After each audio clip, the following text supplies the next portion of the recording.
बिस्मिल्लाहिर्रहमानिर्रहीम। अस्सलाम वालेकुम दोस्तों, कैसे हैं आप सब। मैं हूं इजाज़ अंसारी और आप देख रहे हैं इजाज़ अंसारी फूड सीक्रेट्स। बहुत ही ज़्यादा रिक्वेस्ट थी, बहुत ज़्यादा डिमांड थी भाइयों की कि उनके लिए बनाया जाए शलजम गोश्त। तो आज आपके लिए शलजम गोश्त हाजिर है बहुत आसान तरीके से और बहुत लजीज तरीन शलजम गोश्त मैं आपके लिए बनाऊंगा। इसके लिए मैंने लिया है 3 पाव बीफ और 1 केजी हमारे पास शलजम है।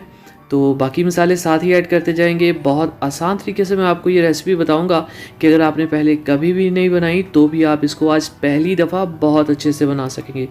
तो हमारे पास जो ये देखिए शलजम थी, इसको मैंने बॉयल कर लिया है अच्छे से 1 कप पानी डाल के और बाद में उसको मैश कर लिया। अब कुकर में हम डालेंगे हमारे पास ये जो बीफ है और साथ इसमें 2 अदद प्याज ऐड कर देंगे।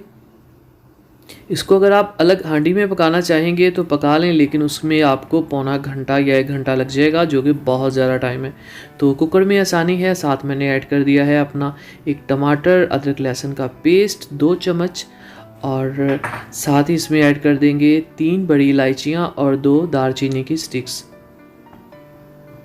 1 पूरा चम्मच इसमें लाल मिर्च का पाउडर जाएगा और उसके बाद हाफ चम्मच इसमें नमक ऐड कर देंगे।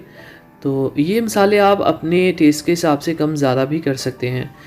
1/4 टीस्पून हल्दी पाउडर चले जाएगा इसमें और अब हम इसमें 1 गिलास पानी डाल के कुकर पे इसको रख देंगे। यहाँ पे हम इसको पकाएंगे तकरीबन 15 मिनट। तो 15 मिनट में हमारा जो गोश्त है वो तैयार हो चुका है और मैंने उसको निकाल लिया है कढ़ाई के अंदर। अब हम इसे अच्छे से भुनेंगे और यहाँ पे इसमें ऐड कर दिया है मैंने थोड़ा सा कुकिंग ऑयल को, ताकि ये इसकी भुनाई जो है वो बहुत अच्छे से हो जाए।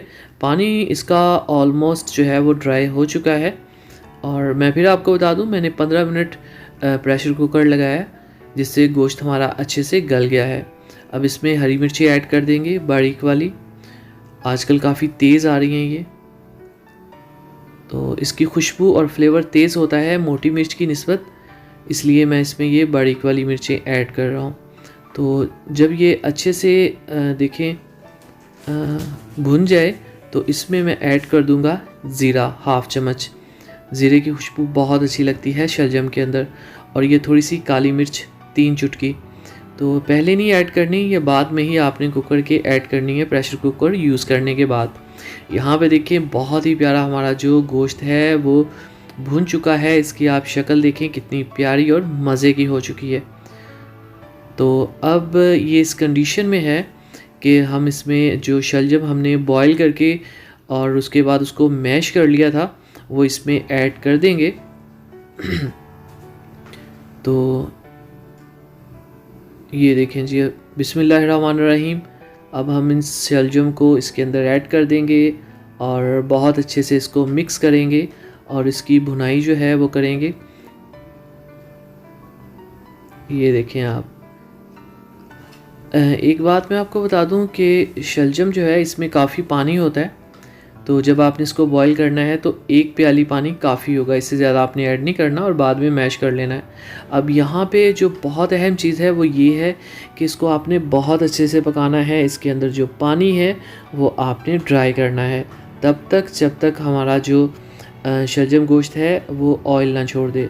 तो इसमें थोड़ा सा टाइम लगेगा, आप आँच को तेज़ कर दें।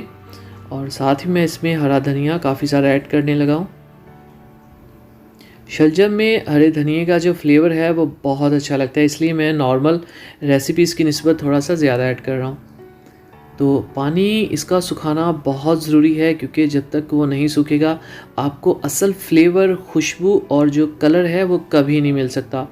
तो इसलिए इस रेसिपी को थोड़ा सा टाइम देना पड़ेगा आपको। मुझे तकरीबन ये 12 से 15 मिनट लगे इसको इस तरह से भुनने में।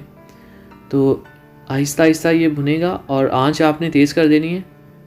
ये देखें यहाँ पे हमारा जो शलजम है वो काफ़ी नरम पड़ चुका है। तो मज़ीद इसको पकाएंगे 5 से 7 मिनट और देखते हैं फिर इसकी कैसी लुक आती है। तो माशाल्लाह से देखें पानी जो है वो अच्छे से ड्राई हो चुका है और जो हमारी डिज़ायर्ड लुक है वो हमें मिल रही है। बहुत ही अच्छी खुशबू आना शुरू हो गई है, जैसे एक कंप्लीट सालन की आनी चाहिए। इसको डिश में निकालते हैं। यहाँ पे आप थिकनेस देखें, सालन की कंसिस्टेंसी देखें, ना बहुत गाढ़ा है ना पतला है। यही वो डिज़ायर्ड चीज़ है जो हमें चाहिए थी। तो माशाल्लाह से खुशबू तो आप मत पूछे कितनी तेज़ आ रही है, और वैसे भी ये मेरी फेवरेट सब्ज़ी है, तो अब बिल्कुल भी सब्र नहीं हो रहा। तो इसकी फ़ाइनल लुक की तरफ जाते हैं और लाइटिंग में देखते हैं ये कैसा लगता है। माशाल्लाह अल्हम्दुलिल्लाह, देखें बहुत ही मज़े की हमारी जो शलजम गोश्त की रेसिपी है वो तैयार है। इसको आप वाइट राइस के साथ खाएं, रोटी के साथ खाएं, नान के साथ खाएं। दुआओं में बस याद रखा करें। आपकी बहुत मोहब्बत और चाहत का शुक्रिया कि आप हमारी वीडियोस देखते हैं, प्यारे प्यारे अच्छे अच्छे कमेंट करते हैं। तो दुआओं में याद रखिए। अगली वीडियो तक इजाज़त दीजिए, तब तक के लिए अल्लाह हाफिज़।